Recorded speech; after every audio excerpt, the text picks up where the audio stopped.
श्रुतिस्मृतिपुराणानाम् आलयं करुणालयं नमामि भगवत्पादं शङ्करं लोकशङ्करं शङ्करं शङ्कराचार्यं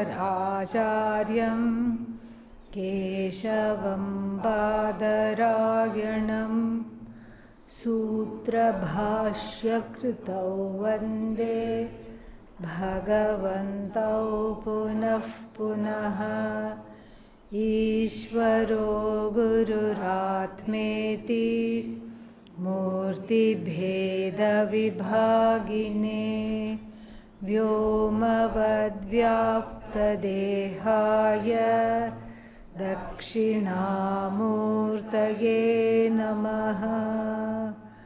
ॐ सहना भवतु सहनौ भुनक्तु सह वीर्यं करवावहै तेजस्विनावधीतमस्तु विद्विषावहै। ॐ शान्ति शान्ति शान्तिः।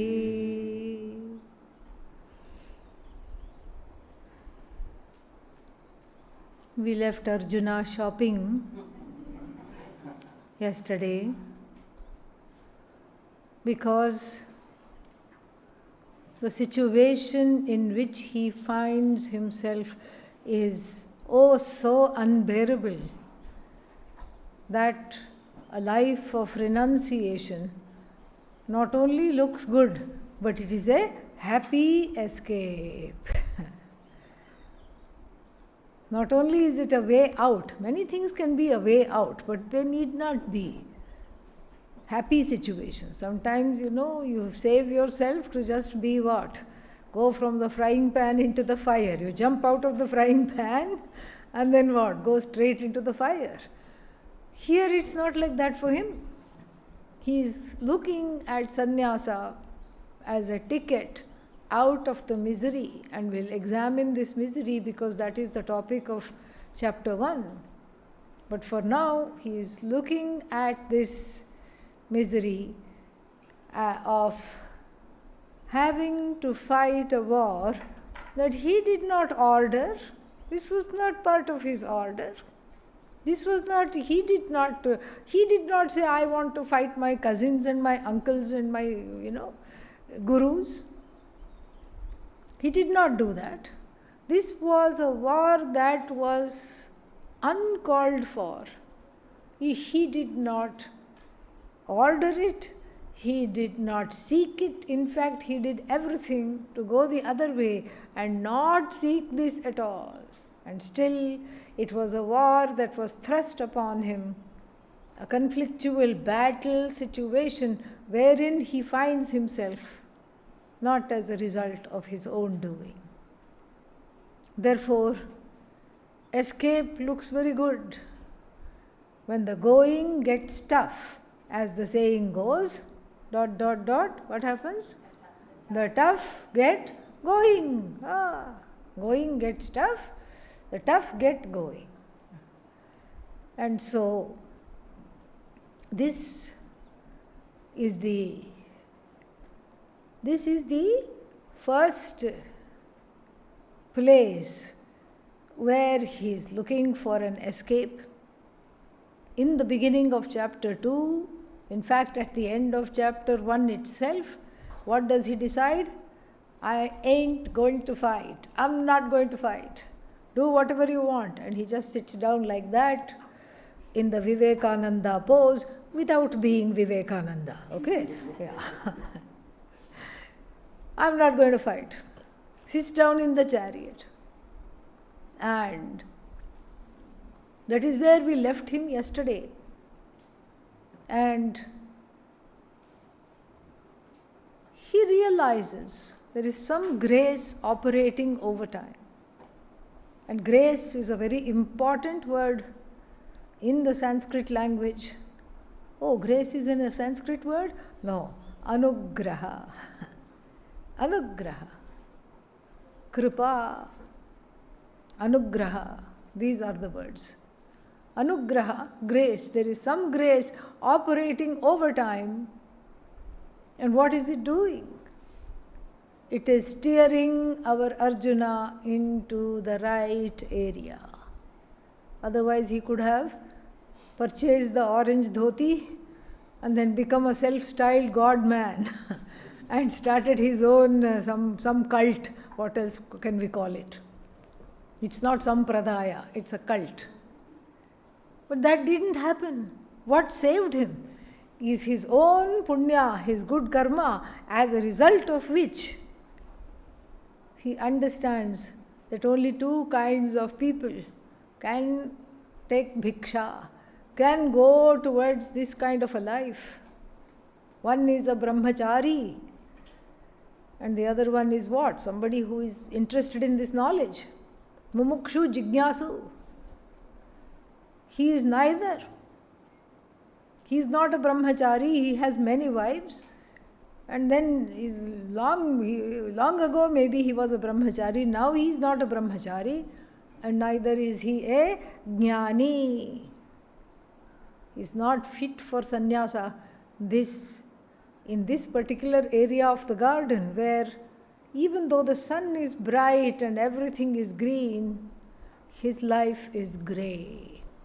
The personal rain cloud does not let him enjoy the, what is that? Gitodhyana Brahmanam. A meandering into the Gitodhyane Brahmanam. In the garden of the Bhagavad Gita, a wandering, a meandering, he cannot enjoy. He cannot enjoy what is. He cannot even have the space to look at his own predicament from a modicum, from a place of some objectivity. He is in turmoil. And then what? And that turmoil is because of many reasons. This turmoil in Sanskritam is called Dharma Sankata. Sankata means pain, affliction. Affliction connected to one's duty. Dharma here means duty, swadharma. Dharma Sankata. An affliction or a duvidha means it's a kind of a doubt, being torn as a result of or because of the subject matter of one's own duty. And what is that duty? That is very clear. If he is a warrior, what should he do? Fight. He is supposed to protect everybody. He should fight. He shouldn't be sitting in the chariot. He should be standing ready to fight. So between the duty, so there are two kinds of duties in Arjuna's mind. There is a duty towards society. Yes, he is a warrior there. And what about the duty towards his own kinspeople? His cousins, extended cousins, uncles, aunts, gurus. There also he has a duty. And therefore he feels torn between two kinds of duties in his mind because he is confused. That's the first reason he is miserable, even though there is no cause for misery. And then the second reason he is miserable is what he wants to do is different from what he is asked to do. This is all our predicament, which is why we are eavesdropping on their conversation. This is everybody's predicament. And what is the predicament? I want to do this, but what am I asked to do? Something else.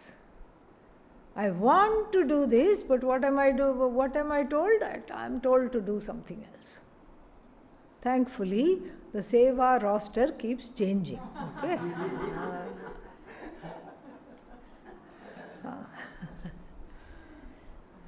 I want to serve in the dining hall.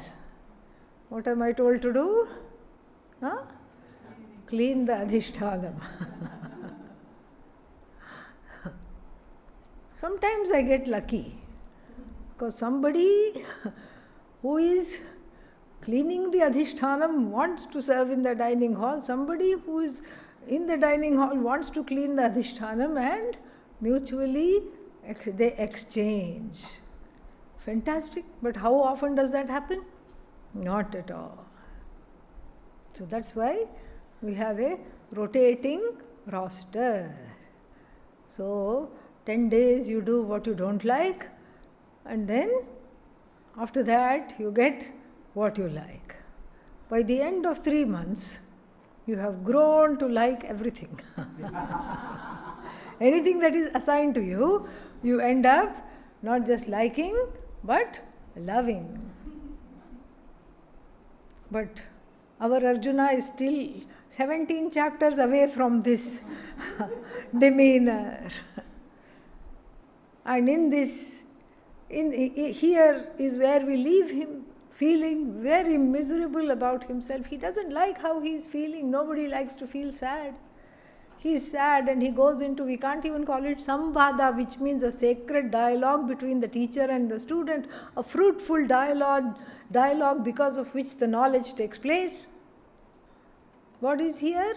What is he having? He is not having a fruitful dialogue. In fact, it's nothing but a big monologue. Monologue is there.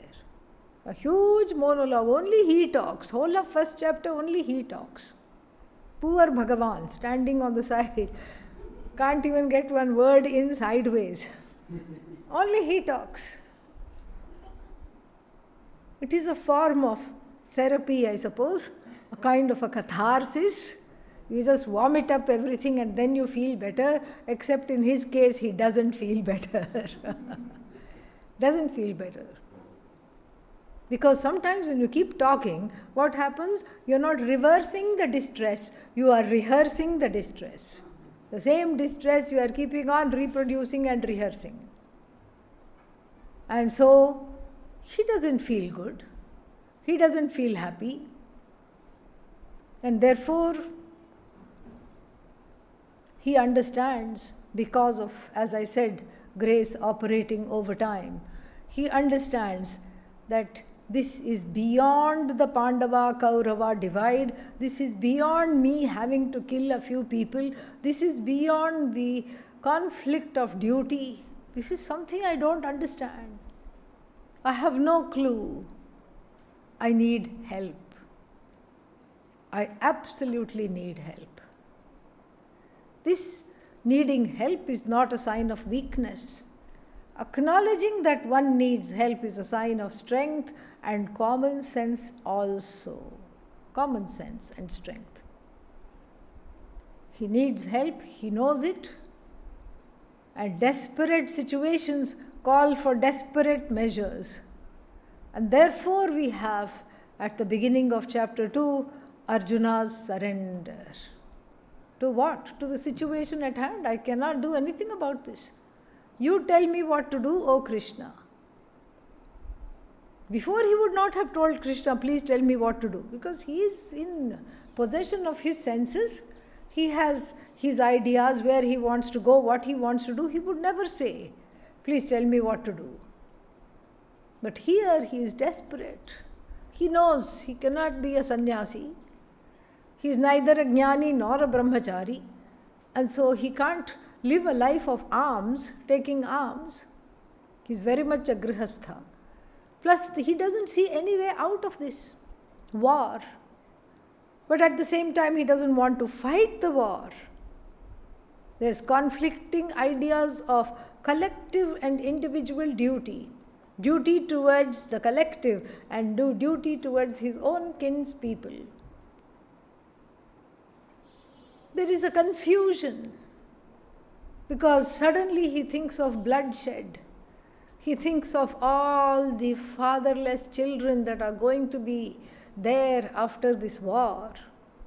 He thinks of all the widowed wives that are going to be there after this war. And when women outnumber men, he says there is an imbalance in the male-female ratio. And these are times ripe for foreign invasions. And with the foreign invasion, what is going to happen? Our culture, our dharma, our religion, our way of life, our value system, our samskaras are going to be lost because the foreigners don't share that. And so the whole Bharatiya culture, the culture that is very much part and parcel of Bharat, of India, is going to be lost. The whole Vedas and their message is going to be lost, because what is the Veda after all other than its keepers? The Veda is not separate from the keeper of the Veda, because everything is a verbal, oral tradition. The Veda is held in the heads of the people. If the people are overpowered, half the people are killed, the other half the people are overpowered by force, where will the Vedas go? It will be a Veda-less land, and a Veda-less land means one is lost, like it is akin to being lost in the forest, blindfolded, gagged and bound. How will you come out of this? This is all Arjuna's thinking. He's overthinking the situation. And then, when he can't find a way out, he finally says, Shishyasteham shadhimam tvam prapannam. I'm a desperate devotee of you now. Not a willing devotee, not something I have chosen. It's one thing to say, I'm choosing to study Vedanta.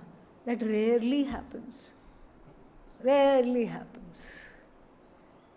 All the striving, all the doing, all the wanting to get away from uncomfortable situations, all the coming towards comfortable situations being unsuccessful, one finally says what? Okay, I think I'll study Vedanta. Let me give this last option a try. Why is this the last option? Why can't it be the first option? It simply cannot. It simply cannot. Think about it. It is the last option because everything else is designed to be the last option. Because if option number 3 doesn't work out, you can go for option number 4, you can go for option number 5. But if Vedanta was option number 3 and there were 6 other options after it, then that means what? This is not the final word on the situation of what I am missing in life and what I have to know. It has to be the final word, therefore it has to be the last word, and the last word means it's the last option. This is ontologically speaking, philosophically speaking. And even commonsensically speaking, it is the last option because it doesn't look, sitting in an ashram is attractive to very, very few people. Yeah. Sitting in an ashram and from what? Meditation to satsang, studying all the time, and then doing things you don't like all the time, and then getting along with perfect strangers, yeah, wearing white clothes. By the end of the course, they turn light grey.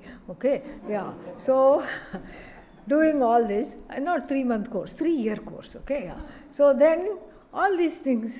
What is the point of this? One doesn't know. So therefore, there is a lot of drive. There's a lot of me. I am the doer. I can manufacture my own happiness. Come on, that's not so hard. All I have to do is produce something and then the result will come. Do you like the result? No. Okay, then what are you going to do? I'll try again. There used to be one toy. I think it's been outlawed now because it was dangerous or something like that. Some kind of a sand-filled figure with a kind of a balloon on top with a big nose. And then you hit it, it used to fall. And then what would happen?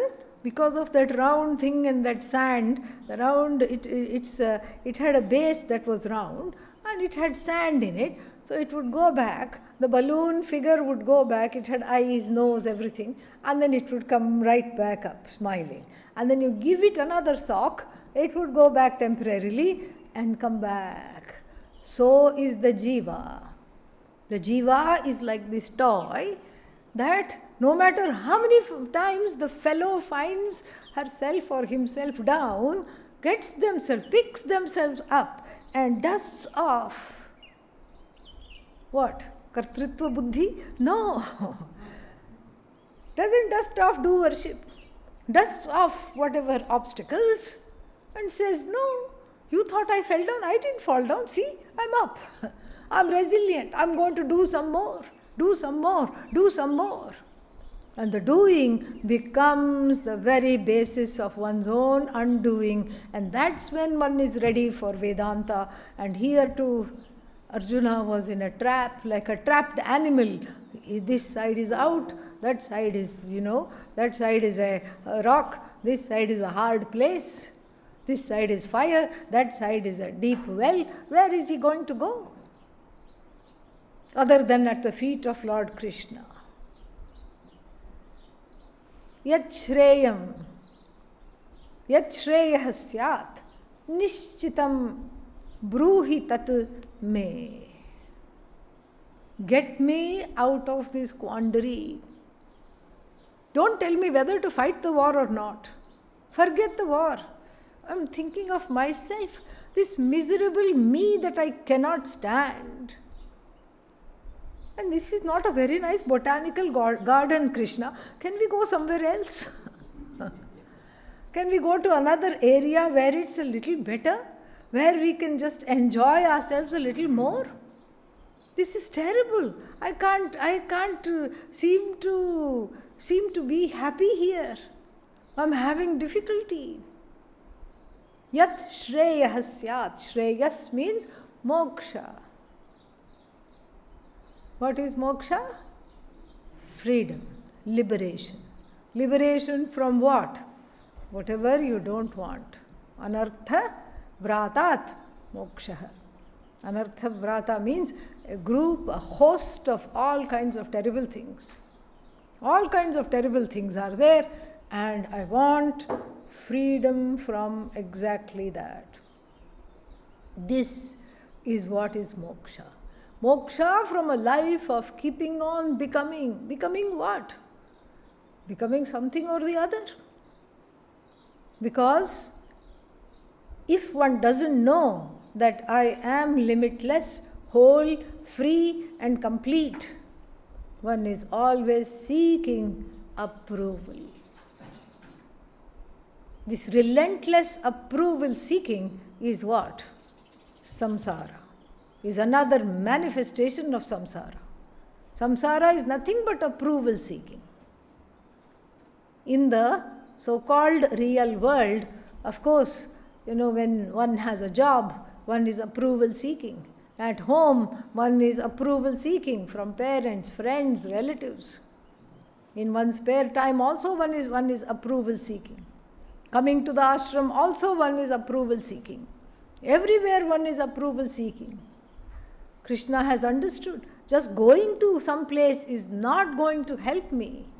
Why? Because the problem is centered on this I. I am an approval seeker. This is a universal problem. This samsara is a universal problem. That's why the Upanishads and the Bhagavad Gita are universal and timeless texts. They're not for Indians. They're not for Africans. They're not for people only born here. It's for anybody who has the desire to throw off this burden, this mantle of approval seeking once and for all. That is what is called moksha, shreyas. The approval seeking manifests itself as doing because one erroneously thinks that if I do something, people will approve of me. I have to do and then people will approve of me. In the West, we see the doing part. In the West, if you ask somebody, how are you? They will tell their name, they'll say, fine. And they'll say, I'm very busy, so busy. I overheard this conversation in an elevator. I was going to my room in the hotel, and there were 3 other people. So how are you doing these days? And the other person puffed up a little and said, very busy, we are very busy. And the first person said, oh, good for you. I said, what is wrong with these people? What is wrong with people in general? Here in India, we try to do as little as possible. At least, before all the Western culture came, we were a chill people. Yeah. Now all this globalization and what is that, call centers and all, we were very chill, we were okay. And then you would go to a government office, files piled up here, an old fan which has, what? Lost its lifespan long ago. According to Prarabdha, it should have gone. Yeah, but it's still going. And it is 2 hours away from lunch. Yet the official has his lunch box out there. His or her lunch box is right there, a message. Be quick because I have to eat. I have things to do. So can you please help me? I need this piece of paper. I need to register my property, or I need to transfer the property from somebody's name to somebody else's name. Because at first somebody has passed away and so now I have to get it in somebody else's name. Yes. Come tomorrow. Why? You're here right now. Why should I come tomorrow? No, it is going to be tea break. When? In half an hour. But you have half an hour. No, come tomorrow, I'll tell you. What is one thing we know about tomorrow? It never comes.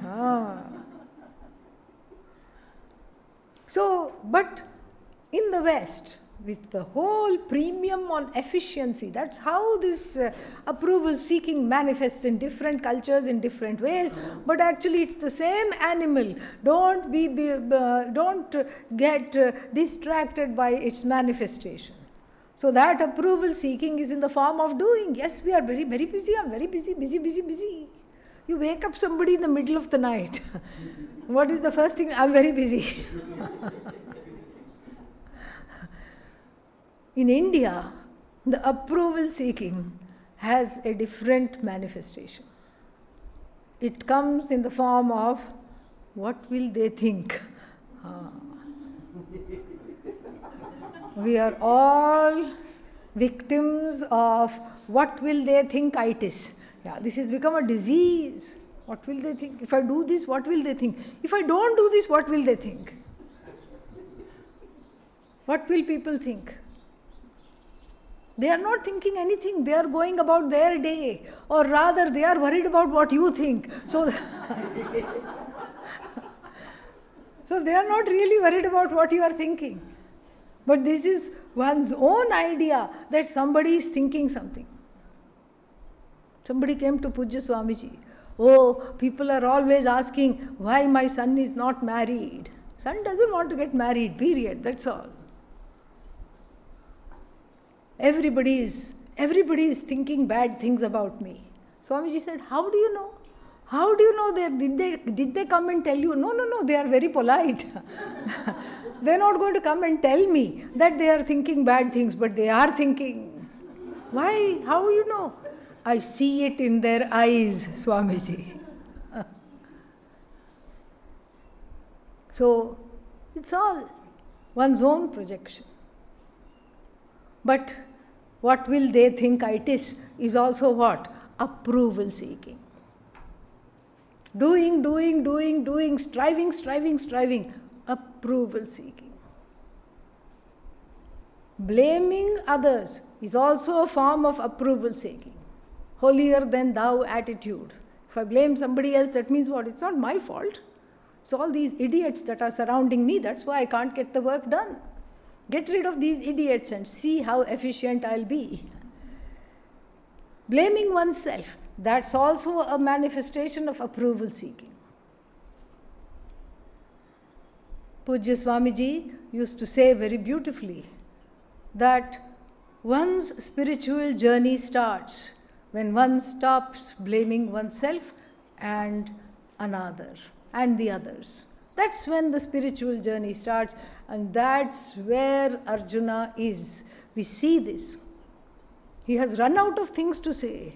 He has blamed the Kauravas. He's blamed Duryodhana. Yesterday we talked about it. He has blamed himself also. Now what is left? Nothing more is left.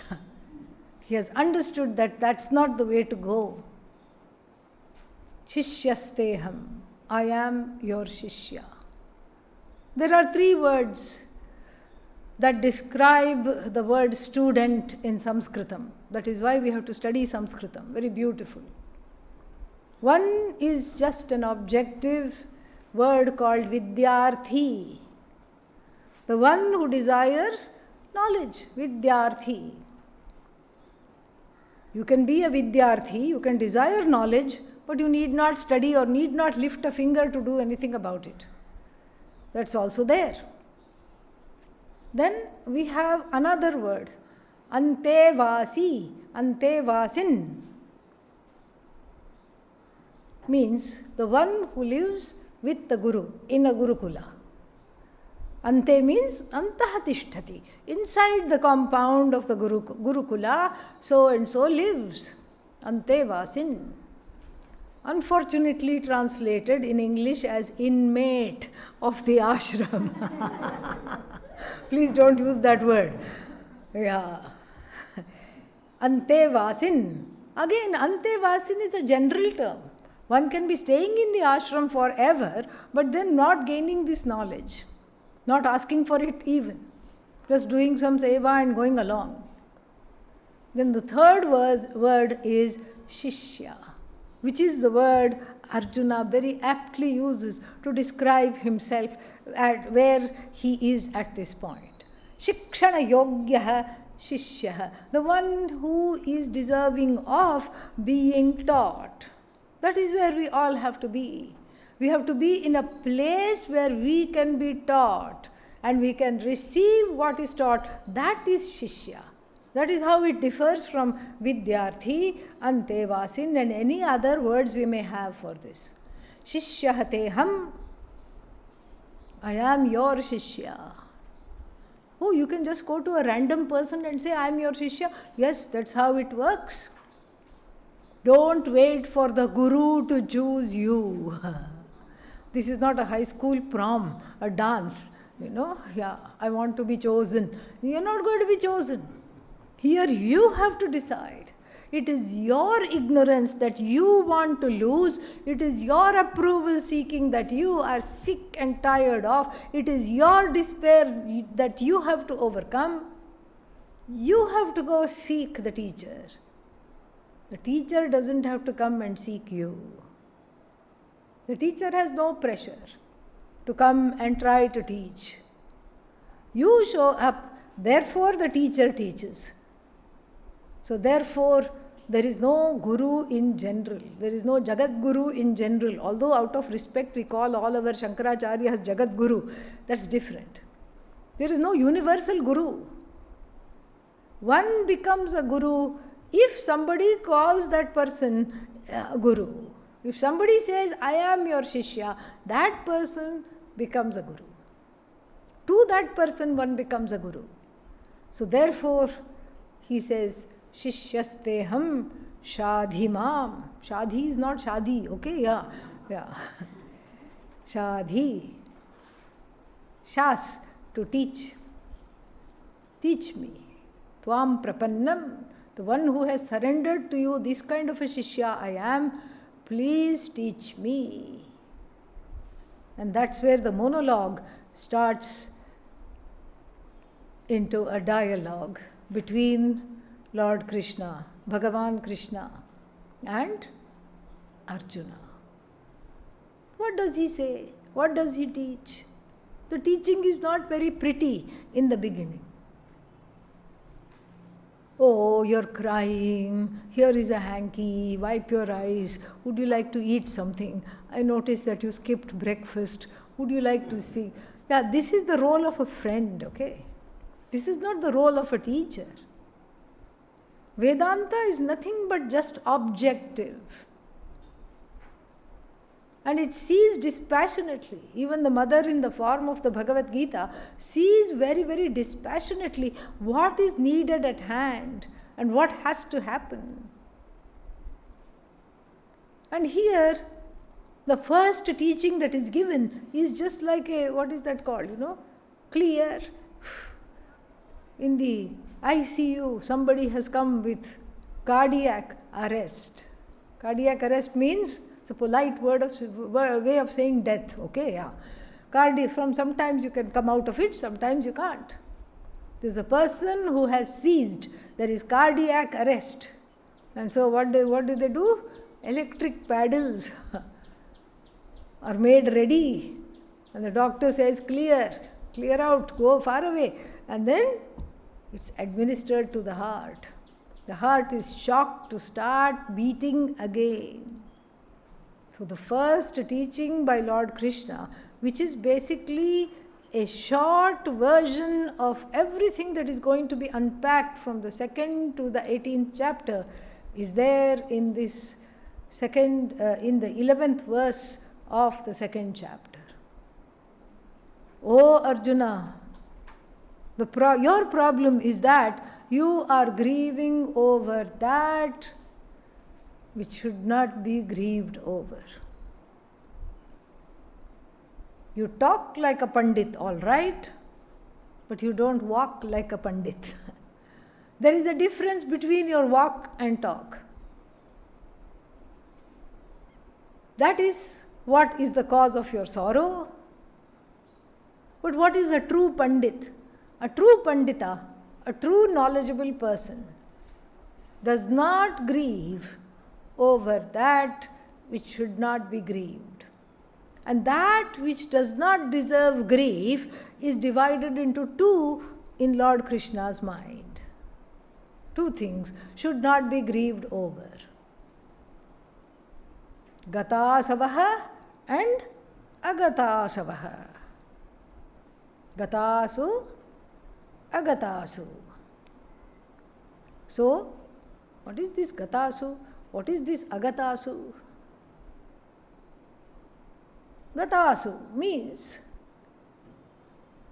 gataha asavaha yasmat, from whom the breath has departed.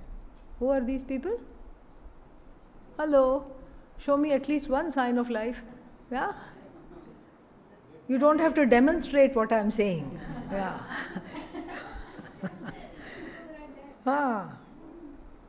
Those from whom the breath has departed means what? Dead people. Yes. That's one group of people, about one group of things over which tears need not be shed, Arjuna. What's the other group of things? People from whom the breath is yet to depart. Means what? The living people. What we call living in Arjuna's head is people waiting to die. Yeah. Because that's objective. From the moment one is born, one is inching closer and closer towards the death of what? This body-mind sense complex. And here, with these words, like I said, don't say this to your friend. If your friend is having a hard day and you say gatasu, agatasu, and what will become gata is your friendship. Okay? Yeah. Your friendship will bite the dust if you say, don't be sad. You're being sad you're not being a pandit. You should be a Vedant in. Right now you are Vedant out. You're not Vedant in. Come on. What's wrong with you? You can't talk like that. Lord Krishna can get away with it. Why? Because this is a teaching situation. That is why he can get away with it. So, gatasu, agatasumscha, na anushochanti. Anushochanti means they don't grieve after the situations which are gone, where people are gone, and they don't grieve after situations which are by nature ready to go. This is what differentiates you from a pandita. What are you? Not a pandita. And then suddenly we are also hanging on to this chariot. We find ourselves, Lord Krishna waves the magic wand, and we find ourselves in a very wonderful area of the Gita garden. So beautiful. It's all very free of strife, bright, beautiful, everything is in bloom, nothing and nobody is sad. In fact, there is no nobody, there is no anybody, there is no everybody. Everything seems like an extension of me. And where am I? I am in a good mood, I am everywhere. Where am I not? I am everywhere. I am the sun, I am the sky, I am the bird that is in flight. I am the river, I am the cloud, I am the sea, I am the grass beneath my feet. I am everything, I am everywhere. I am all over the place. And there is nothing to stop me. I have a body, yes, but I am beyond this body. In fact, I am everybody, pun intended. I am everything and everybody. I am everywhere. Like the Devi Suktam, very beautiful Suktam in the Rig Veda, composed by a woman Rishi, Rishini. And what does she say? She says, I am on top of the tree, I am the leaves, I am the sun, I am the sky, I am the wings of the bird, I am its flight, I am the destination, I am the way, I am everything. The statement of a jnani, very beautiful in the Rig Veda. So like the Devi Suktam, here also in this region of this garden, this beautiful garden, mesmerizing, where time has absolutely stood still, because there is no time. It's a spoof, it's a superimposition upon that which is free of time. There is no concept of space because everything is in me, everything is me. Arjuna is enthralled. He says, really? How wonderful. This is very, very nice. I just want to be here. There is no death, no death, no birth, no birth. Only being, only being. What about sorrow? What sorrow? How do you spell sorrow? There is no sorrow here. We don't even know the spelling. There is no pain. There is no affliction.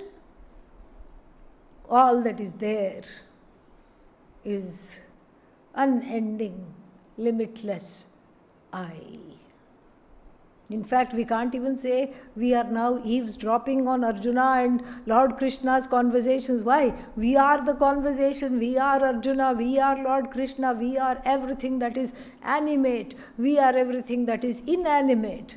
We are the chariot, we are the spokes, we are the hub, we are the way, we are the destiny, we are the sojourners, the travelers.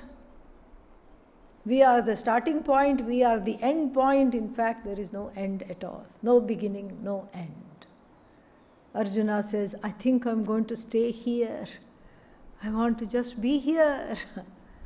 Don't want to go anywhere. This is the place that I want to be. And Lord Krishna appears to break him out of the reverie. Okay, enough. What do you mean enough? We have to go to another area of the garden, of course. No, the tour should stop here. Because what else can be there? More blessed than this, more beautiful than this, more unending than this. I am finally at home. I never felt so much at home. Lord Krishna, let me stay here. I don't need to go.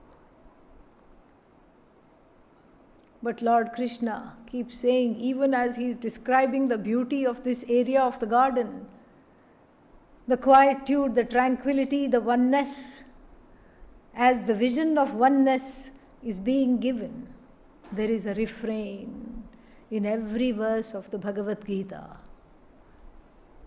Tasmad uttishta kaunteya yuddhaya krita nishchaya. Therefore, This is very beautiful. Look, no time, no space. Look, you are the bird, you are the tree, you are the flower, you are the fruit, you are everything. Okay, so get ready and fight. Get ready for this battle. This is crazy making. I don't want to hear about the battle. Remember, I asked you for a way out. Remember, I surrendered to you. And remember, you yourself brought me to this lovely place. Time has come to a standstill. I am in a kind of a waking samadhi. And I am with everything. I have never been so happy and so comfortable in my entire living time that I know. And here you want to bring an end to this. It's like a child, what is that called? Merry-go-round. It goes slowly, then it picks up speed. The child is having a great time. The hair is in the wind. The time has stopped. It's a thrilling ride. Oh, it is slowing down. At first, imperceptibly it is slowing down, and then it's really slowing down. Even before it comes to a standstill, the child bursts into tears. No, I don't want to get off. Merry-go-round has become what? Sorrow-go-round. Sorry-go-round. And Arjuna doesn't want to get off from this ride. If this is, he thinks it's all completely confusing. He thought he came out of the confusion to this area of the garden where there is nothing confusing except the teacher's words.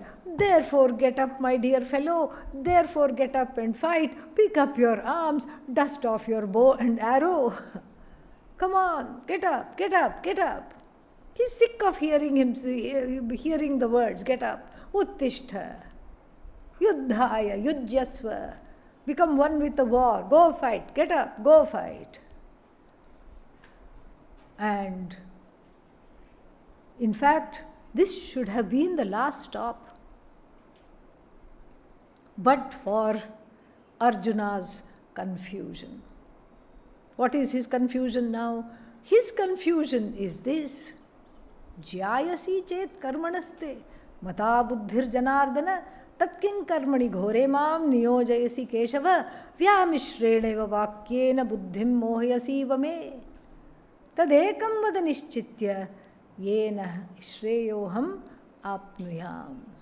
My confusion, he says, is very, very, very deep. And why is it deep? Because you yourself say that this area of the garden is your home, is your destiny, is where you need to be. So if I have finally come home after battling with all kinds of ghosts and ghouls out there, why will I need to go out again? I have come home from the battle. And what are you saying? Get up, go fight a battle. This is one confusion. Second confusion is, if I am here, then why should I fight? This is the second confusion. And that's why we have to now go. We have to leave this, even though this is like the last stop. It isn't the last stop because Arjuna is not at peace with himself. If he were at peace and if he knew this is my home, this is something that I have to do, this is my real life. And then if Arjuna is told, go fight something in the unreal life, go do something there and come. It's a play, it's a make-believe, like you can play a war game. Children do that all the time. They have these warrior figures. This one they'll put here, that one they'll put here. This one is advancing. Even a game of chess is like that.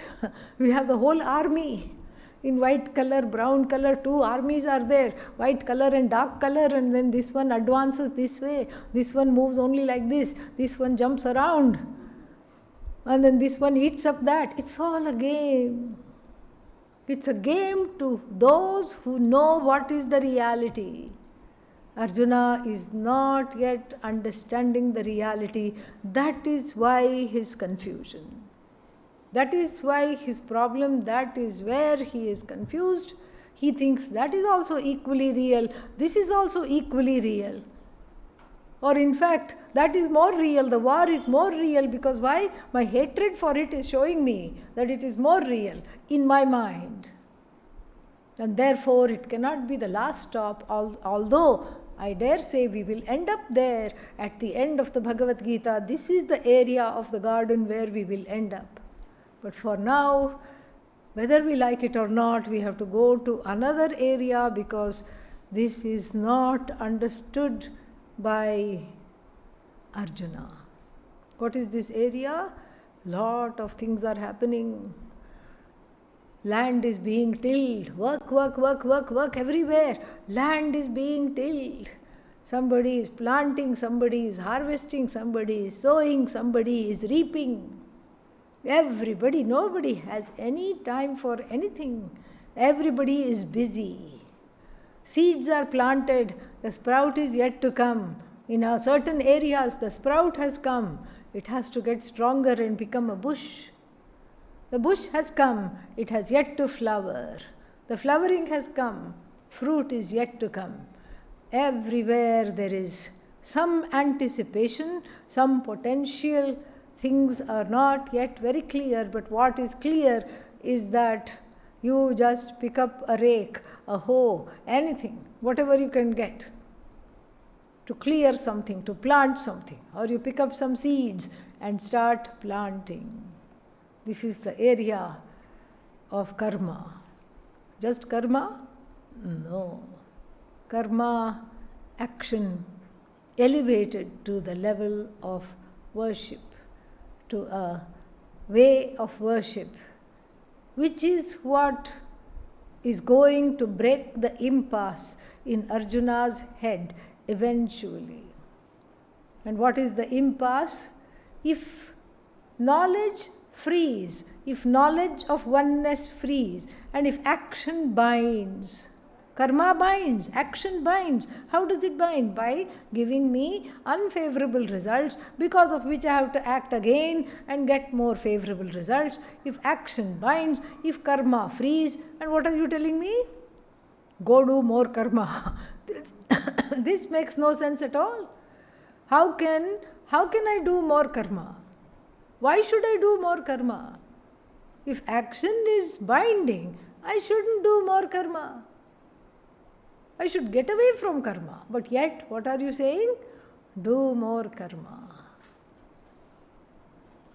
And what kind of karma is it?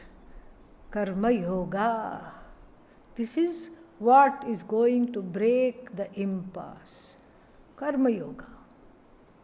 And what is this karma yoga?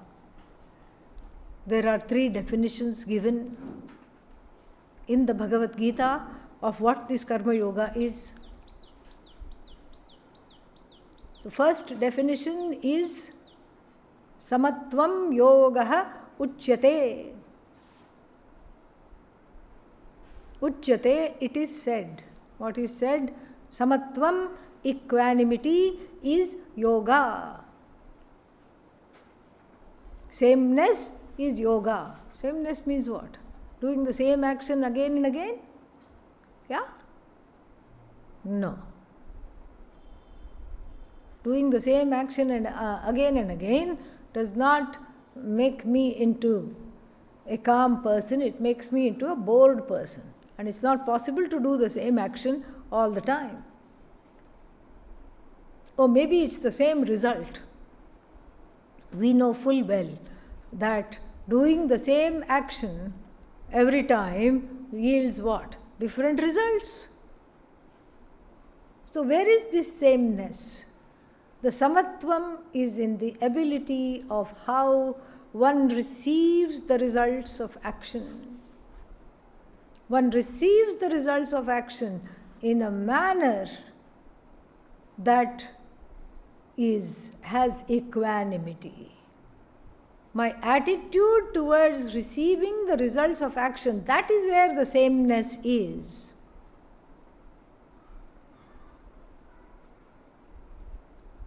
I don't get too elated when something wonderful happens, and then I don't get overly dejected when something terrible happens.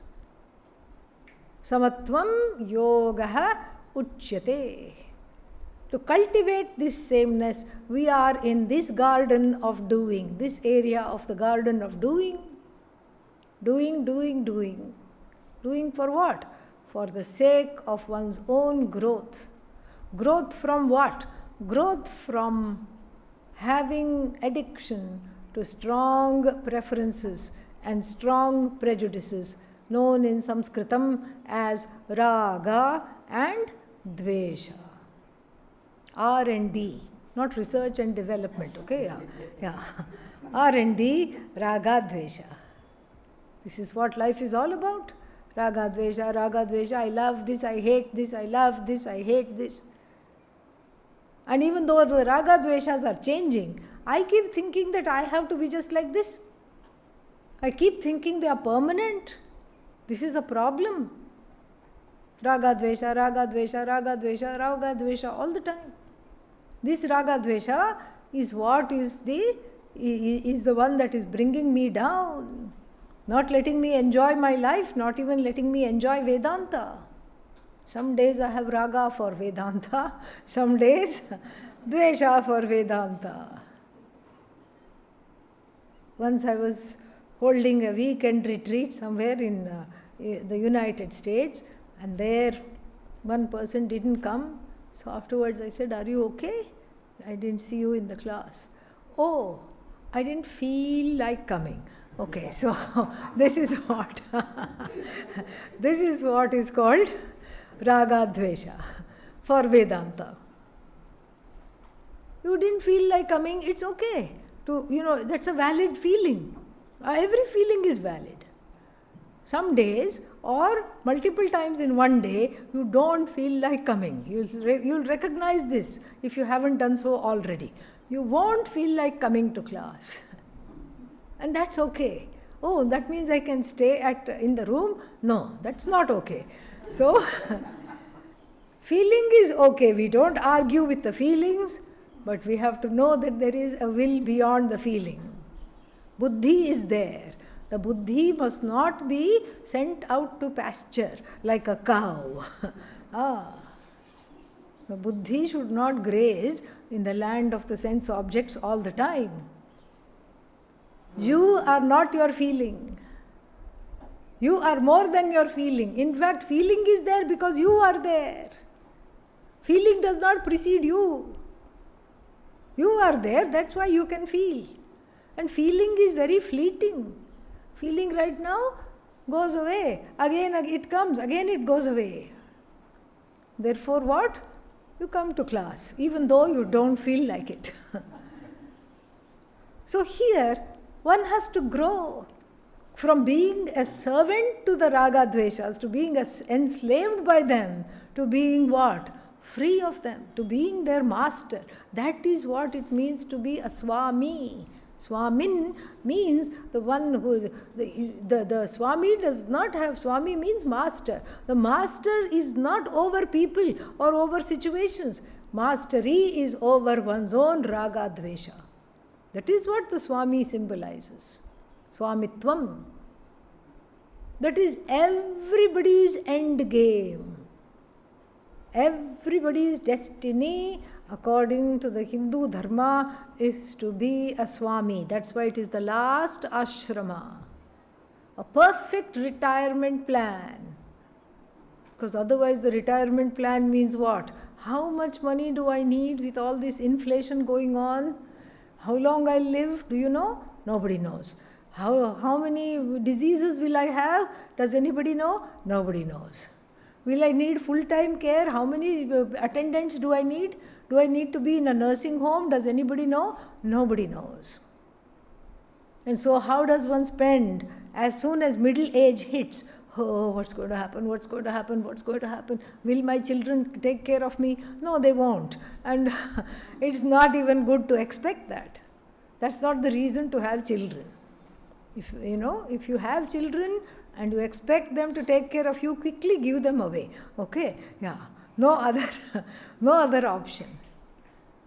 So therefore what?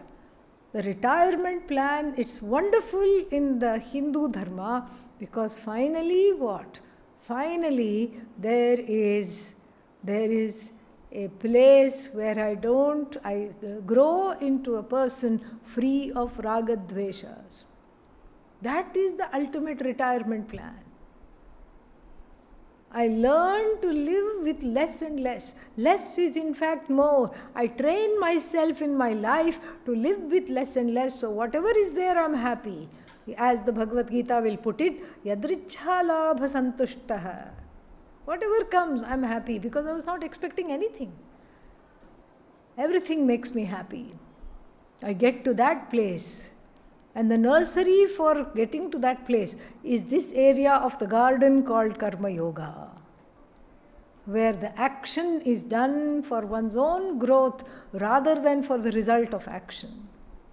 The focus is not on the result of action, the focus is on inner maturity, known as antahkarana shuddhi, a nice scrubbing of the inner instrument, the heart, the mind and everything. The raga dveshas are all scrubbed out over time. And this is the area called Karma Yoga. The first definition of this Karma Yoga is Samatvam Yogaha Uchyate.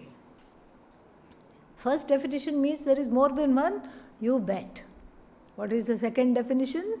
The second definition is Yogaha Karmasu Kaushalam.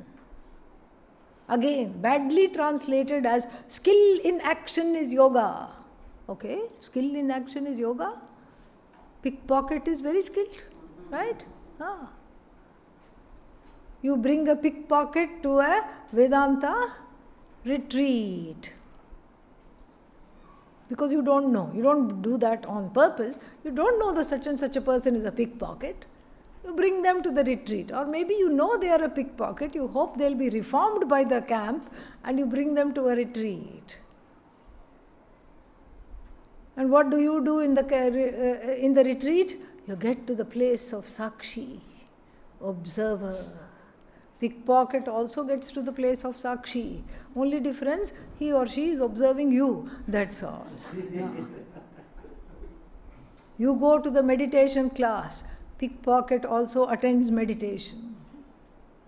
The teacher says, close your eyes. Pickpocket also closes one eye, looks around. Looks around to see who is in samadhi.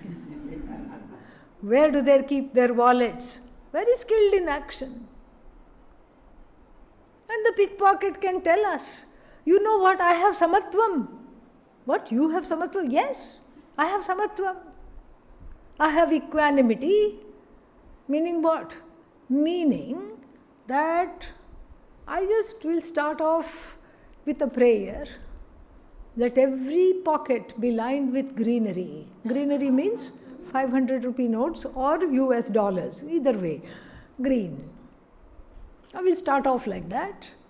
And to the meditating sadhaka, I will quickly go and come out, open the wallet.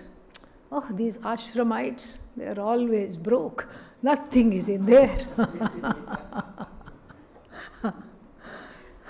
Stupid ashramites, nothing. I'll just keep the wallet back. I'll be okay. See, I have equanimity. I have accepted this. In another pocket, what happens? Very fat wallet. Lots of things. Maybe a businessman or businesswoman who has come to the camp. I take the purse, I take the wallet. Ha ha ha. But I don't get too elated. Why? Because I am a karma yogi. I have equanimity. And then the third pocket I pick is unfortunately waiting for me. And then the person was only, alas, pretending to meditate. The hand came and grabbed my wrist. With one hand, the person grabbed my wrist. With the other hand, called the police with the phone. Then also I'll say, okay, samatvam. Am I a karma yogi? Yes? Please see me after class.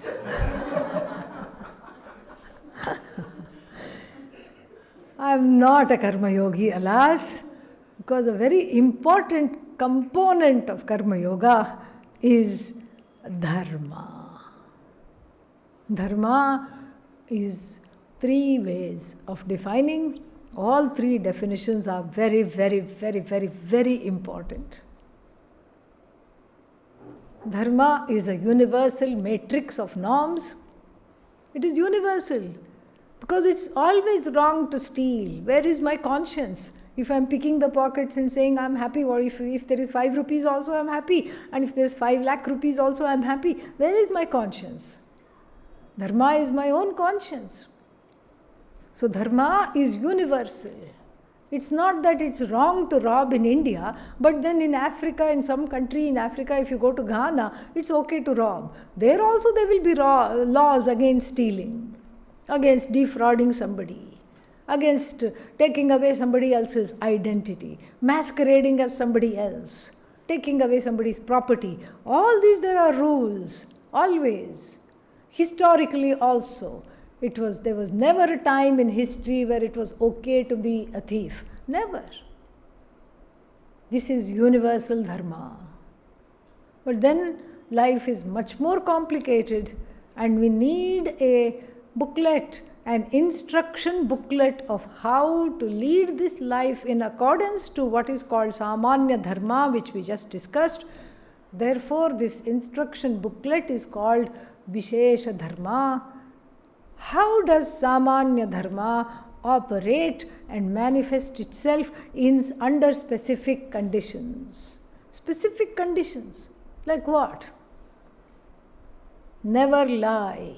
Do not tell a lie. Samanya Dharma. And then what? One is a doctor, and the relatives of a 90-year-old patient who has been diagnosed with cancer tell the doctor, please don't tell grandma that she has cancer. Please just don't do that. It will be very difficult for her to live the rest of her life. She will be depressed, she will be upset. We just want her to be happy and comfortable. And the doctor says, okay. Goes to see the grandma after looking at all the tests and talking to the relatives, goes to meet the grandma in the waiting room and says, Grandma, you're fine. There is nothing wrong with you. Go home, eat what you want. What should I take? What medicine? You don't need to take any medicine. You're okay. No, but I have this pain. Don't worry, I've given you lots of painkillers. Don't worry at all. What kind of diet I should follow? What do you love to eat? Gulab jamuns. Have 10 gulab jamuns every day. No problem at all. Eat what you want. Have chocolate cake for breakfast, lunch and dinner. No problem. The doctor is not being truthful. Doctor told a lie, a brazen lie. Still what? The relatives think of the doctor as a great human being, even though the doctor, she or he, is lying. Lie, yes, technically, but the lie is not benefiting the person. The lie is benefiting somebody else. That is why we have even Lord Rama, the incarnation of Dharma, tell a lie in the Ramayana. He is being driven away to go to the forest from Ayodhya, a coronation gone wrong because of the jealousies, because of some wrong thinking in the mind of the stepmom of Rama.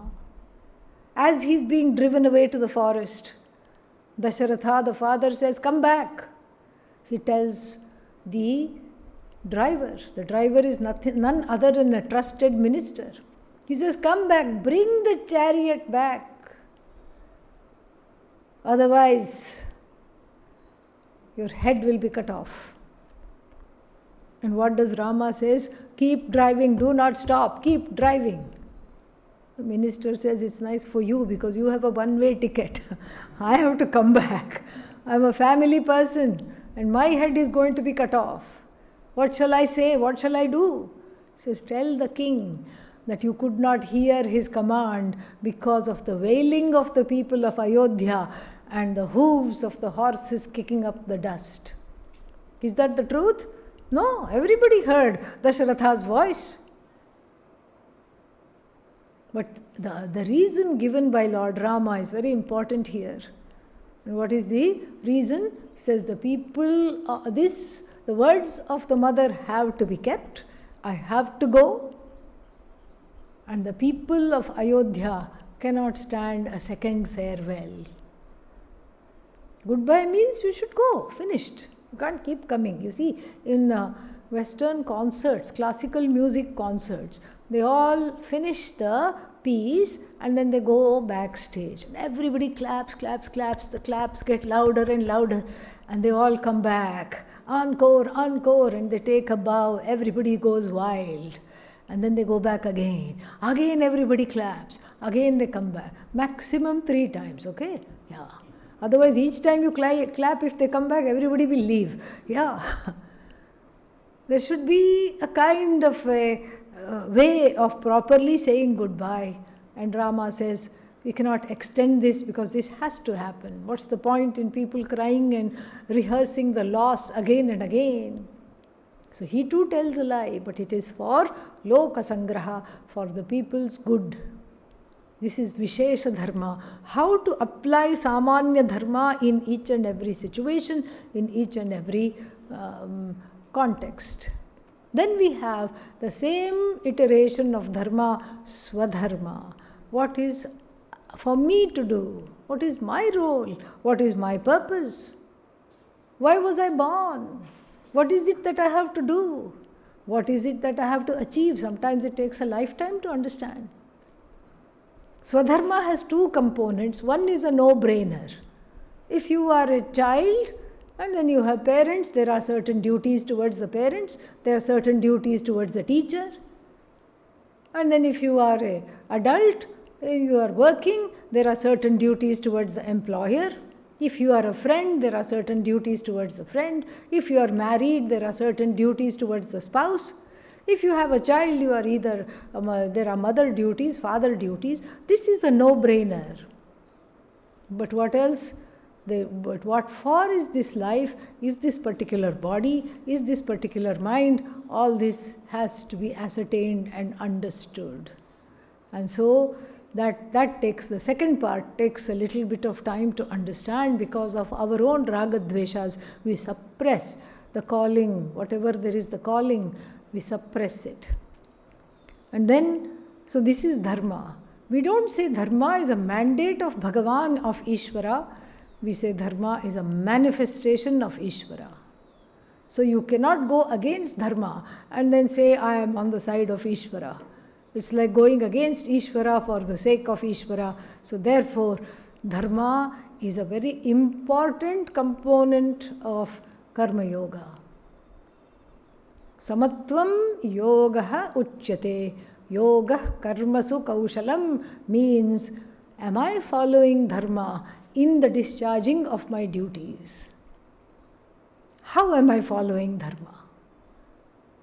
There is also a third definition which comes in the 6th chapter. Tam vidya dukkha samyoga viyogam yoga samgitam sanishchayena yoktavyaha yogo nirvinna chetasa. Know that to be yoga, karma yoga. What is karma yoga? Conscious dissociation from association with sorrow. Association with sorrow. Who wants to be associated with sorrow? Nobody.